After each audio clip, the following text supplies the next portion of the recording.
It looks like everybody's here. Chris, why don't we go ahead and get started? And I think looking over the list of people who registered and attended, most of these look like friends. It's people that you and I already know, people in the defense contracting world and in the technology support to DoD world. A couple new friends that I hope to get to know better in this webinar and after also. A couple of admin notes before we really get into this. As everybody knows, this is being recorded. You will be able to use the chat function, and some people will be maybe invited up to speak, but just beware that anything you put in chat may also be recorded and posted. The reason we're recording this is so you can, anybody who missed it can register and watch it again. We may take excerpts and put it on our YouTube channel as well. That's yet to be determined. So definitely be aware that this is being recorded. Also, there's two ways to get questions to us. We've enabled chat, and we've also enabled the Q&A feature that by now everybody knows how to use in Zoom. Please use that through the discussion. As you have questions, we'll be monitoring that. And we'll also save time at the end for Q&A, and would love your questions and comments and input. And we would also love your questions, comments, and input by email afterwards, and we'll give you our contact information in a minute. Chris, I think most people here have probably met you and run into you, but I definitely want to give them more of a feel for who you are. Maybe by showing some of these slides first. Can you pull those up and we'll go through the first couple slides? You bet.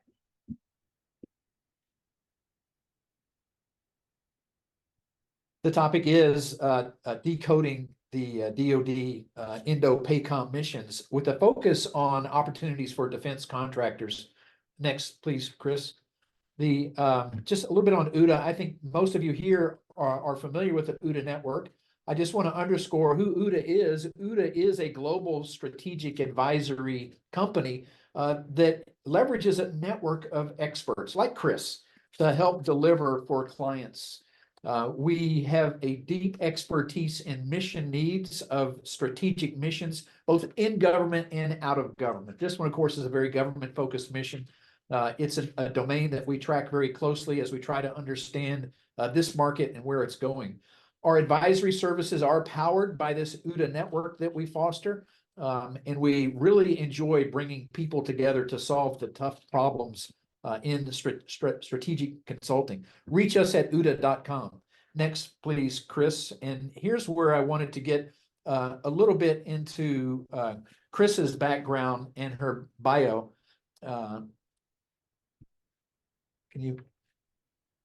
Are we frozen? Yeah, I feel like we're frozen here. Hang on. There we go.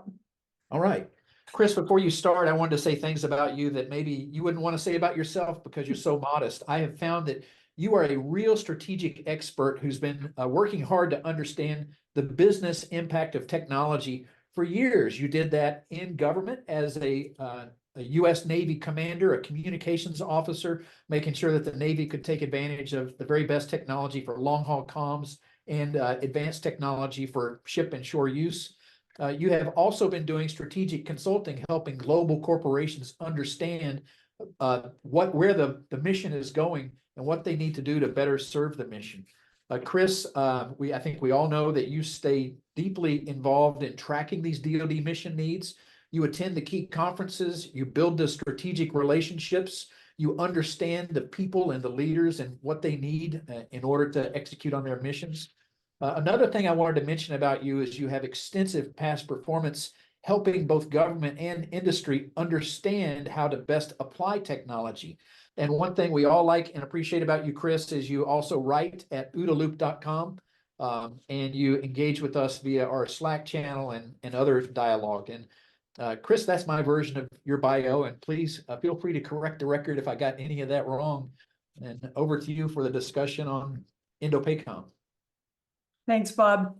First, I'll start by saying, obviously, I'm got to be the luckiest person on the planet Earth. I've spent most of my career working out in the Indo-PACOM area and with Japan in particular.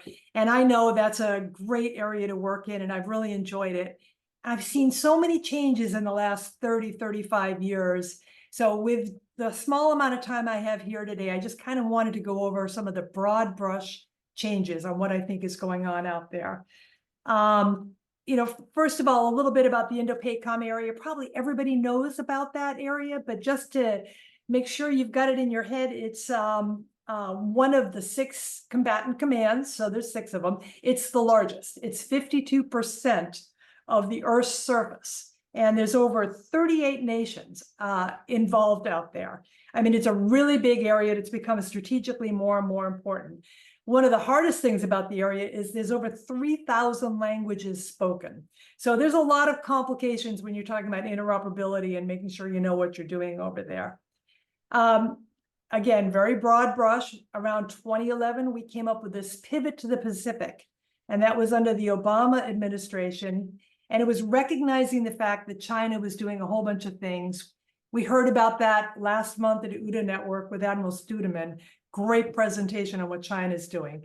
But from things like this militarization of the Spratly Islands, turning it into basically a fixed aircraft carrier, to the rapid militarization of the country, the Obama administration decided to shift some of the assets and our focus over there and a little bit less towards the European theater in the Middle East. And then during the Trump administration in 2017, another strategic thing happened that has really shaped what's going on out there, which was the America First and the Trump administration's effort to get our coalition partners to increase their cost sharing. A lot of the coalition partners have been on somewhat of a free ride. And I think Bob and I can remember from our early Navy days, when we would go to a coalition event, we would bring everything with us. We would provide all the resources for whatever country was doing it with us. That kind of slowed down a little bit in 2017 as our coalition partners were encouraged to go ahead and fund these a little bit more themselves. Additionally, around that time, Pacific Command changed its name to Indo-Pacific Command to highlight how important the Indian Ocean is and to show that the connectivity between the Pacific Ocean and the Indian Ocean is super important. And then the Pacific Deterrence Initiative that we've been hearing so much about in the last couple of years, it's a funding thing. It's not new money, but it's basically taking our budget, our annual defense budget, and carving out the budget for what Indo-PACOM needs, considering it that important to be able to make rapid progress out there. Anyone who's worked with the budget knows it's messy, it's complicated, it's really hard to follow the threads.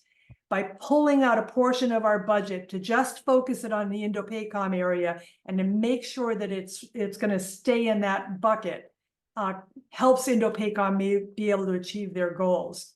And just as a factoid, in 2024, that was $9.1 billion. So it's a pretty significant amount. So Admiral Aquilino's been there for a couple of years. He's the Indo-PACOM commander, brilliant guy, love listening to him talk. Every time I've ever heard him speak, he starts off by making sure that we all know his job is to prevent a regional conflict. So trying to make sure that nobody thinks he's saber rattling or trying to cause any difficulties. But if he cannot prevent it, then obviously he has to make sure that he can engage and achieve his victory. And so Admiral Aquilino's mantra and key saying he puts out at every time he gets to talk to industry is, he wants to blind the enemy, he wants to see the enemy, and then he wants to be able to kill the enemy. So he wants to keep the enemy from being able to see what we're doing by complicate everything that they're doing. And then he wants to have persistent observation. So he's always able to see what they're doing. And then, of course, execution readiness. Those are his driving principles, and that's what he has used to drive everything that he's done since he's been there in the last 3 years. And some of the things that he's put in place to increase the rapid acquisition, more agile contracting and stuff like that, it's all focused on these principles. So China is very emerging, and we're using China as the pacing threat. Our country has our national defense strategy, and from that comes out all of our service strategies. Everything feeds out from that. And China is identified as the pacing threat. So we look at the investments and the militarization that China is doing. We make sure that we've topped that. I could spend 4 hours talking about this combined joint all domain command and control, and I'm going to try not to spend more than a minute here. A lot of acronyms. Basically, it is making sure that we can connect every shooter with every sensor and every sensor with every shooter across all domains. And when you think about that, if you've got a whole bunch of sensors going up there and a whole bunch new ones all the time, and shooters moving around, some of them are Navy, Army, Air Force, some of them are Japanese, some of them are Australian, being able to connect them together so that we can achieve what we need to achieve is what that combined JADC2 is all about. And that has caused millions of PowerPoint slides, lots of demonstrations, lots of activity. The Army and the Air Force and the Navy have taken it off into their services and run with it. And they're basically looking at all the systems that they have to make sure that they can do exactly that, connect the sensors with the shooters. A lot of experimentation, a lot of classified industry meetings, and a lot of contracting is coming out of that. So a lot of industry opportunities there. And then just recently, we've been seeing about the replicator initiative, very short fuse, 18 to 24 months. And that's basically a Secretary of Defense initiative to how can we scale fast? You know, China has X number of assets. How can we top that and really quickly if we needed to? And so looking at vast numbers. And so the replicator initiative is basically checking to see what we've already got in our inventory, identifying does it work or does it not work, and then those that work that we want to increase, how do we buy them really fast? It's a Secretary of Defense initiative, but it's pretty much focused on the Indo-PACOM AOR. So they're out there, they're looking at the assets, they're testing them, and then they're trying to figure out how to buy more of them really, really fast. A lot of good opportunities there. I think everybody that's listening to me already knows that in the last 10 years, the Department of Defense has been really concentrating on improving agile acquisition. It's hard, it's complicated, it's messy. Everybody's doing it now. It started, basically taking a DARPA-like approach, and then the Defense Innovation Unit growing and growing, and then everybody's got one. So Army, Navy, Air Force, Space Force all have their own versions of these rapid acquisition, and pretty much all the organizations have some way to do it.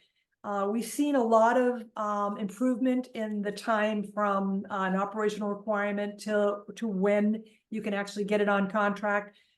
There's still some frustrations and things, and we can talk about all those in a lot more detail at another time. But one last thing, attritable, that's a new word, at least for me. I've heard attributable a lot, but attritable is a buzzword that I'm hearing a lot in the last year.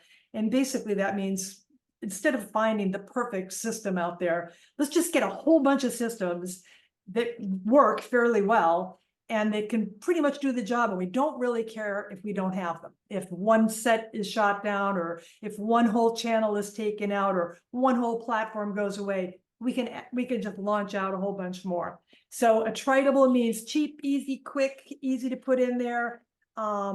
Anyone who's done any IT or networking knows that adds a lot of complexity. So interesting thing from last fall when I was out there at Indo-PACOM, this new director at Indo-PACOM was just set up by Admiral Aquilino. It's called the JMAD, the Indo-PACOM Joint Mission Accelerator Director.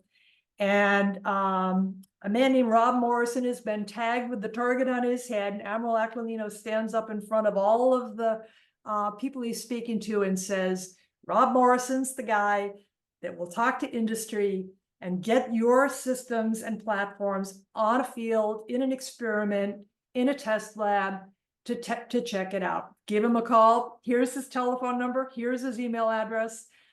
Everybody's got it, and everybody's pushing out there to him. So his whole organization, his organization is pretty small, but it's got a lot of power and authority and reporting right up to the admiral. And basically it's pushing on some of the things that are already in play out there.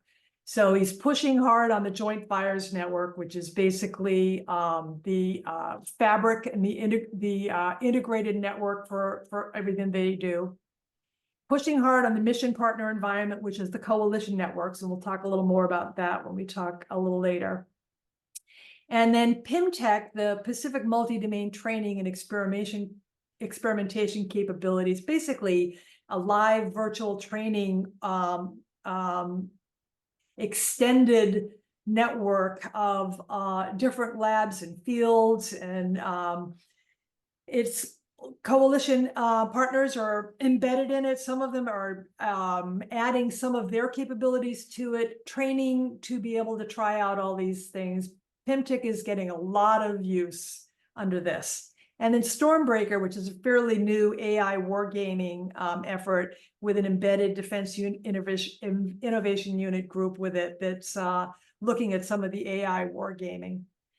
And then this is back to the Undersecretary of Defense for Research and Experimentation, Heidi Schu's group, the Rapid Defense Experimentation Reserve, the RIDER. You might have heard about that. Although it's a DoD thing, it's pretty much focused on Indo-PACOM, and they just got a whole bunch of additional money to be able to work on specifically contracting for the Indo-PACOM area around these areas. And they're looking at, prototypes and experiments and operational settings and throwing money at it to be able to make sure Indo-PACOM has what it needs. So one other big change that I've seen in the last year, Space Force stood up a couple of years ago, and Space Force, when it stood up, didn't add a lot of military people. It is now the fifth force, so it is big organization, but mostly it pulled the people and the resources out of the other services. So it took Air Force, Navy, Marine, Army, space functions and brought it all under Space Force and made them guardians. It took a long time to do that. That's a lot of work. In the last couple of years, it's been mostly the forming, the getting the budgets, getting the people moved around. Fun fact, because I find this interesting, in 2019, when Space Force stood up, coincidentally, the Navy changed their Space and Systems Warfare Command's name from Space and Systems Warfare Command to Naval Information Warfare Command, trying to get that space word out so that they didn't lose any more people than they had to. Of course, anyone who's worked with NIWC knows it's all about space, but they were able to retain a lot of their people. But as the Space Force is now formed up, they're looking at ways to be more commercially responsive. And so they have embedded components with the combatant command. And the first one they did is Indo-PACOM. So that's the first Space Force combatant command. And it's out there in Indo-PACOM area. I don't know how many people they have, but they look like they've been making a lot of progress. So they started by looking at what all the space assets are, trying to inventory them, figure out how they are, figure out where the gaps are, where the overlays are. And then they're working on approaches to be able to make them more commercially responsive. Basically what that means is that they can add to it very quickly if they need to. And they're using some of the rapid contracting approaches that we've seen in other things, the OTAs, the challenges, prize challenges and stuff like that. They've got this series, the Victus missions. They did Victus Nox last year, Victus Hayes. And basically what that is setting in place a get-ready contract with commercial providers. And they are told that they've got to be ready. And they recently demonstrated a 52-hour requirement to configuration to launch window, which is incredible, with a company last fall. So trying to make sure that they have the way to do really fast, something that they need to get up there.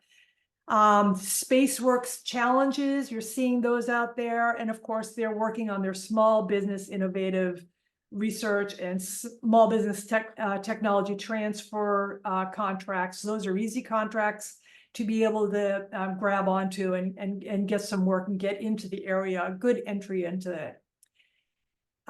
Space Force Leo, Leo, Leo, it's all about low Earth orbit proliferation, coming up with ways so they can put a whole bunch of stuff up there. They say they're gonna have between 500 and 600 low Earth orbit satellites up within the next year. So that's huge. And then another change in the way I'd seen things in the past is trying to get more flexibility while in space. So software-defined radios on the space satellites themselves, reprogrammable satellite systems that while they're on orbit, you can reprogram them and update them and make changes to them. If you have to bring them back, having assets where you can grab them, bring them back to do maintenance, but preferably maybe if you can get some systems up there to do the maintenance itself. The tagline here is a tactically responsive space. So we'll see a lot more with that in the next years to come. Now, my favorite part, working with coalition partners, and I do work with Japan, and I was lucky enough to do several tours out in Japan and work with their coalition and seeing how the US-Japan coalition has changed so much in the last 30 plus years. Over in Europe, you've got NATO, you've got all these constructs that are put in place to have common things set up. That doesn't really exist out in the Pacific. The Five Eyes Alliance, US, UK, Canada, Australia, and New Zealand has had a fairly good organization with a shared vision. They share their intelligence, they share their networks, and they have a shared language. Many of them are very often in our secret networks in the SIPRNet, in different compartments of the SIPRNet, something that we don't see with the other Pacific coalition nations. So it's an advantage for that group, but it has been a constraint for the rest of them. And in the Pacific Rim, since I've been working out there, it started off a whole bunch of these bilateral agreements. So it was a bilateral US-Japan, bilateral US-Korea. Very, very, very difficult to run from a PACOM or Indo-PACOM perspective. That has been moving in the last 30 years to push it over to multilateral agreements, which are a lot easier to work with. The emphasis now is to come up with a single pane of glass. And as Admiral Aquilino says, 27 nations connected through a single pane of glass, cyber-safe, cyber-secure, by using a data-centric strategy and a lot of data tagging to make sure the right information is in there. And that way the information can be fused better. The Quad, US, Japan, Australia, and India, obviously a very powerful organization with a lot of agreements amongst themselves, working very closely together. We'll see them to continue to evolve, but I think that the mission partner environment, which started as a PACOM environment. It was a architecture from Randy Cieslak back in PACOM about 10 to 15 years ago, has since moved over more to a DoD function. But I think we'll keep seeing that evolve to be able to make that much more user-friendly and much easier to fuse the data together.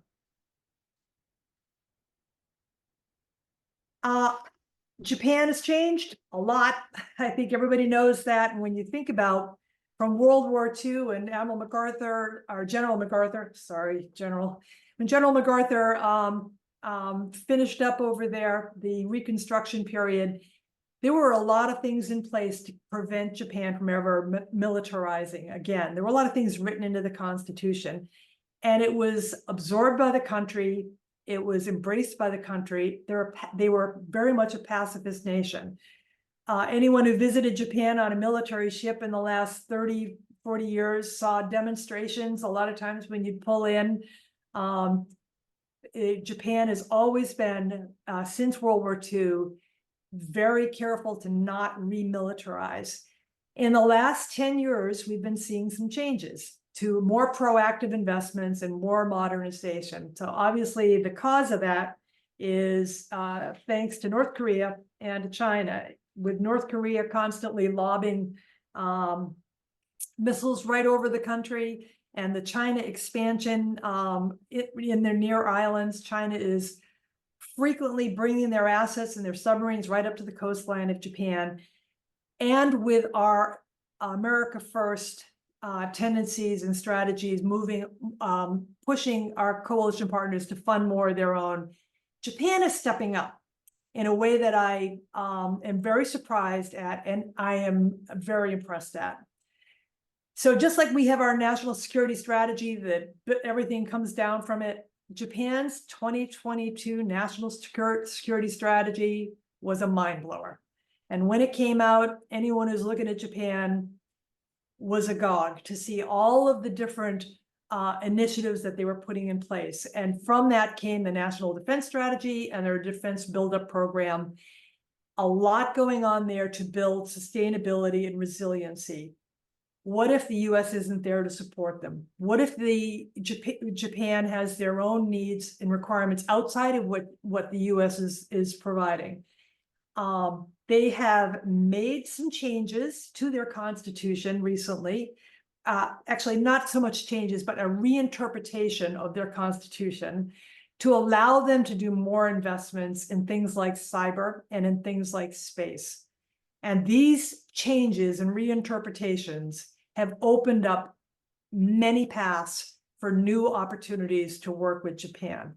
And I've found that to be extremely energizing in the last couple of years. So this organization just stood up in 2015, Japan, working directly for the Ministry of Defense.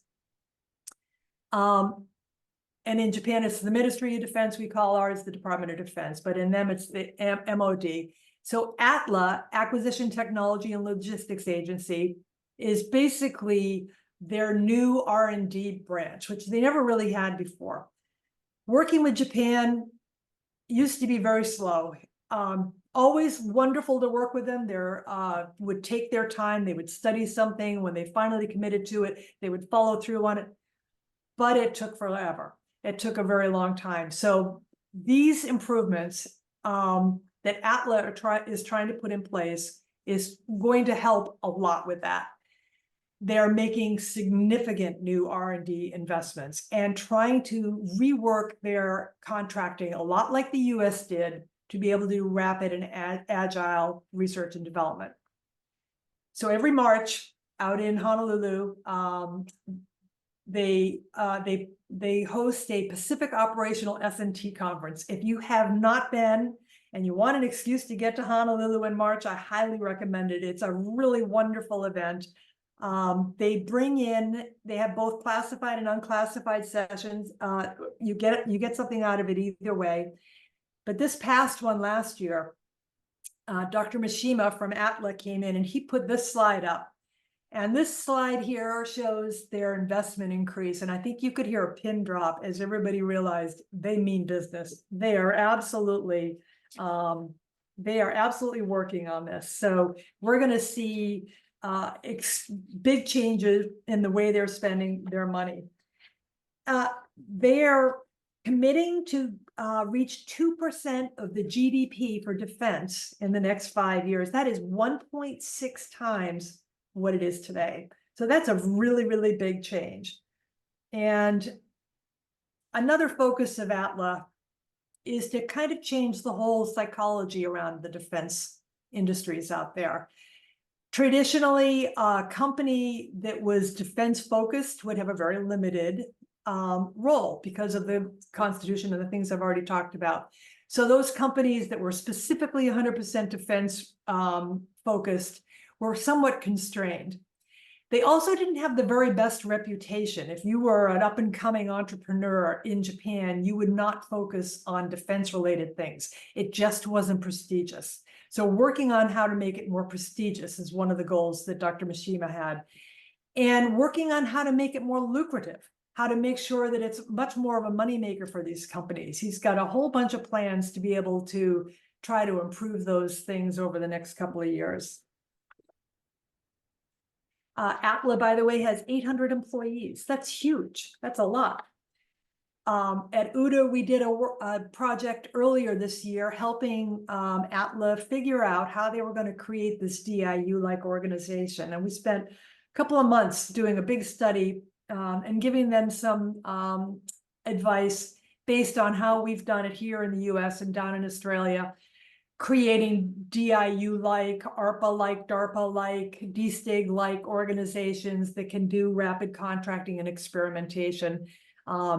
That was early last year, and I think we're going to see some of the results from that very soon. So I'm excited. I'm excited about that. Chris, not to interrupt, but I did want to add a little color to that. My takeaway, one of them was, they can learn a lot from DARPA, but there's cultural issues at play here that might take Japan decades, or maybe they will never get over. Maybe what they need to do is hire a bunch of DARPA program managers. So there's definitely going to be some growing pains, don't you think?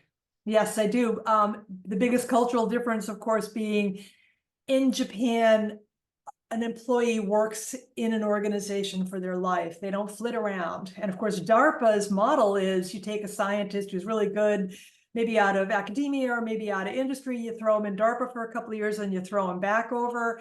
And it's that synergy and that cross, training and everything that makes it so good. And that's a hard thing for the Japanese to do. And I think that was one of the sticking points that we discovered when we worked with them earlier last year on that. So there'll be some culture shocks on that. All right, and then I wanted to just talk about U.S. companies and how they work in Japan, because I think that it's a huge market, it's a growing market, it's a fun market, and it's an interesting market. So it used to be if you had a military application, you were pretty much going to sell it through foreign military sales. So foreign military sales, of course, is government to government. So the government of Japan would tell our State Department they want this, they would provide the funding for it. The State Department would go to the services, they would get it, they would bring it over, it would be delivered, and it would be maintained. And that would be how that program would run. In my humble opinion, it was always a little difficult for a big platform. If you want an Aegis, destroyer or something like that, foreign military sales is probably the only way to go. But for some of the more modular things that we're using now in the last 20 years, that is a really difficult model. What happens is it takes a very long time. By the time it's delivered, it's 5 generations old. By the time it's maintained, it's 7 generations old. They tend to wind up in the corner of our operational room, lit up only for the exercises with the US. They don't ever get integrated or embedded in the back end. They don't fuse with the other back end systems. They aren't able to scale on the Japanese side. So for some things, obviously it makes sense, but for many things, I think it's not ideal. My personal opinion is it's not ideal. Direct commercial sales, they're fast, they're quick, you get it in there very quickly. Obviously, there are a lot of things you cannot do direct commercial sales because of ITAR regulations, but when it does apply, it's a very quick way to be able to do a technology insertion into Japan.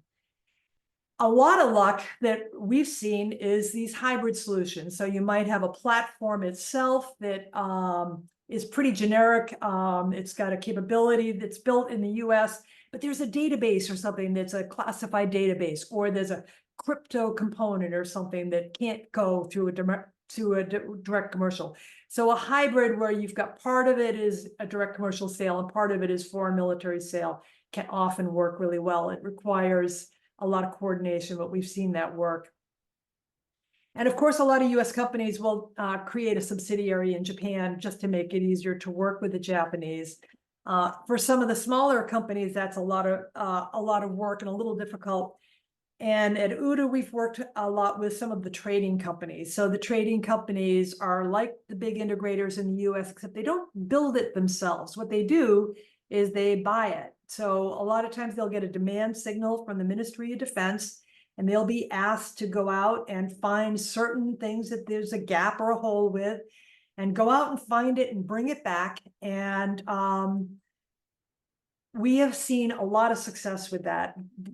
Trading companies like Fujitsu, Mitsubishi, Sumitomo, they all tend to have slightly different niches. Some are better at software, some are better with maritime solutions, some are better with Army. But all of them, I think, are a wonderful way for a company to be able to work through some of the difficult things. They know the international regulations. They will make strategic investments. They will do venture investments to be able to bring certain things in, and they will promote your product if it's appropriate in the area where they think it's best to do that. So those are the basic ways that we've been enjoying working with Japan. On the Indo-PACOM side itself, working with the different opportunities to engage out there. There's multiple, the two big events that I get the most bang for my buck on is this Pacific Operational SMT Conference in March, and then the big ASEA TechNet in November. If you're already going to those, great, you know how great they are. If you're not going to those and you're interested in getting involved with the Indo-PACOM area, those are excellent ways to get in place and just start working with some of the different opportunities to get your products on the experimentation path, or in one of the exercises, or tested in one of the labs. Great opportunities out there. And that is mostly what I wanted to partake. There was many different subsets of that, and I wanted to keep it high level and hopefully mostly acronym free, so that we can have just a good discussion about it now. So I would like to see if you have any questions, and happy to engage. Chris, I've got a couple questions, and there's one in the Q&A area here, but I'd ask everybody, please use the Q&A function and ask your question or give your comment. And before we get into those, I wanted to mention, if this is your first time at one of our events, we frequently bring the community together to talk about topics of interest. Next couple events for us on the 19th of January, we have our OODA Network member meeting. This is an exclusive invite only for the full OODA Network members. If you're not one of those and want more information on how to apply, reach out to me, and I'll tell you more about that. On the 24th of January, we have an in-person event in the Reston Hack Factory. And this is an informal networking reception, no real presentations, but the topic we have designated is quantum security. We're also telling people to come if you're interested in a new NSA commercial solutions for classified activities. So those are two events that are coming right up. And in November is our OODACon, 6 November. We'll get more information to everybody by email on those. Hey, Chris, a couple questions that are coming in. Well, one for me, I want to tell you. JADC2, I've been tracking very closely. And as an enterprise technologist with an Intel and technology background, I've got concerns. DoD is not very good at executing on big programs, especially big programs requiring interoperability between services and the multiple missions in all these services. Have you seen any way that the military can measure success in JADC2 or track whether or not they're on track to achieve these big objectives? That's a great question. And as a matter of fact, you hit on the biggest problem there, which is you get a great big program like this, and what happens? Well, every service takes it and runs with it. So you see the Army going one way, the Navy going another, the Air Force going another. Admiral Susan Breyer Joyner, good friend of mine from back when I was on active duty, she's running the actual joint effort to corral everybody, to make everybody align. And I talk to her regularly, and no, she has not been able to find a way to actually come up with a metric to show it. Because when you look at what every sensor to every shooter means to each different service, and then what it means across all the services, it gets very messy very quickly. So I think in the Indo-PACOM area, that is why this JMAD has been put in place. Let's track these things. Let's stop smushing it around, and let's just get things on the experimental field, get them out there and get them in the exercise, and let's just start seeing what works. You know, what sensor connected? What sensor that when we killed that sensor, you came up with an alternative? What were the different transport paths that you were able to put in when we killed the first 7 that you came to the experiment with? So I wish I could say there was a great way to do the metrics on it, but it's been a struggle. Cool. I have another metrics question, and that is metrics about war itself. There's really no way to know until you're in the war, but there's ways you can measure little things like the tactical exercises and operational exercises and the big strategic exercises. How do you think we are shaping up in metrics of if there's a big crisis around Taiwan? Do you think we're ready if Xi decides to go in 2026? That's something that I think is keeping everybody awake. Yeah, I think it'll, just my personal opinion, and from listening to everything and, listening to Admiral Studeman last month, I think we'll have trouble the first bit. I think we catch up really quickly, but I think right off the bat, it'll be a little hard. And I do believe that that's why Indo-PACOM has been invigorating so much more on this, and why so much money's been put out there. That Pacific Defense Initiative just laser focused on making sure that that money gets right out there so that they can get what they need done. Cool.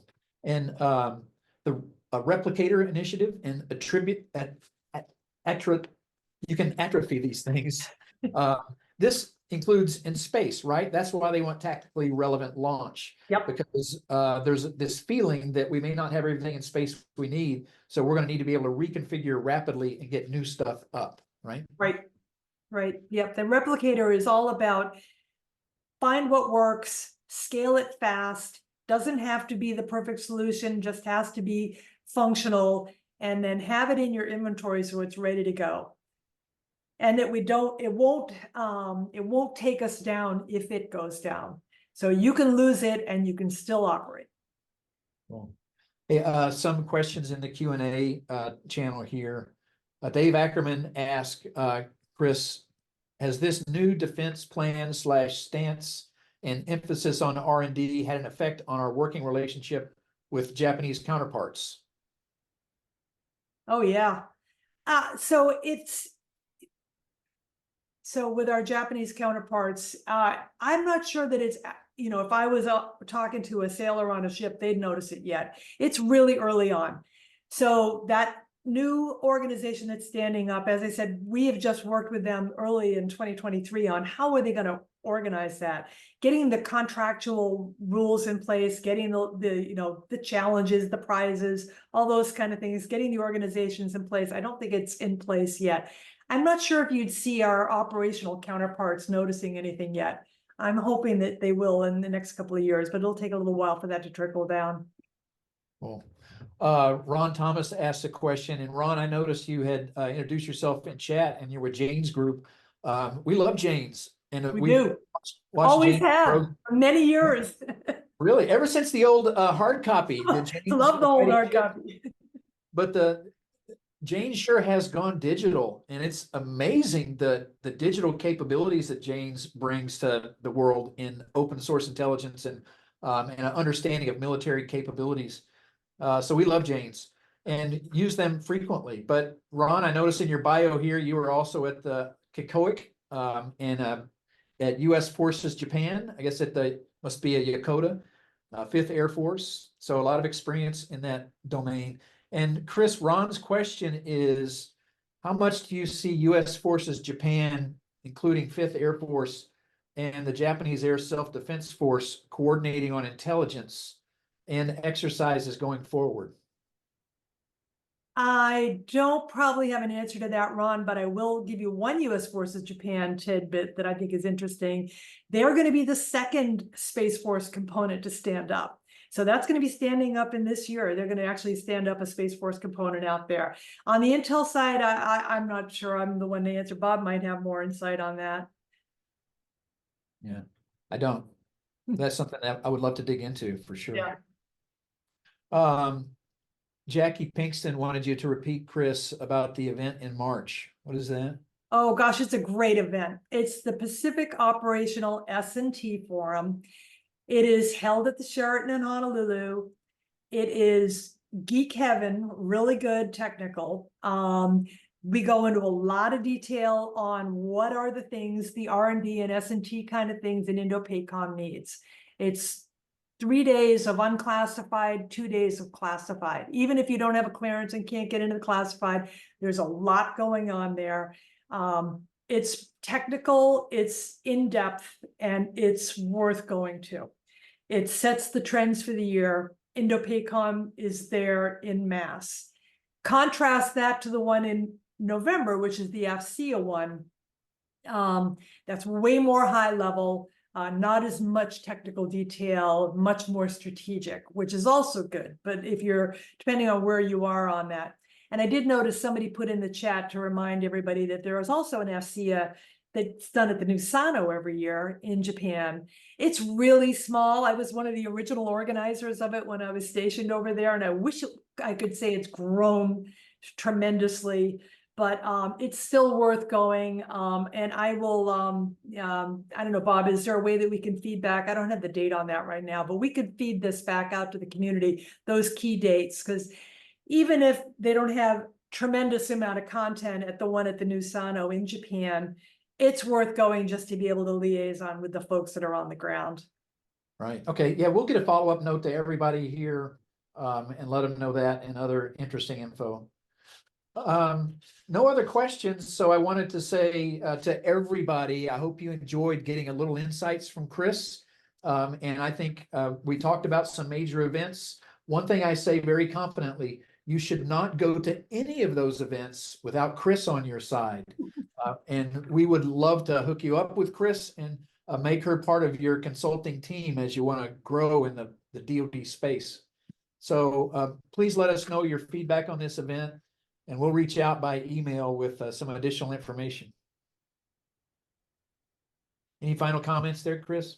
No, thanks. It's been fun. As you know, this is my favorite topic. I really love talking about it. I could go on forever. I hope to meet some of you that I haven't met already. I look forward to working with you. See you guys. Thanks for listening to this OODA Loop production. For the latest analysis on cybersecurity, technology, and global risks, please visit www.oodaloop.com.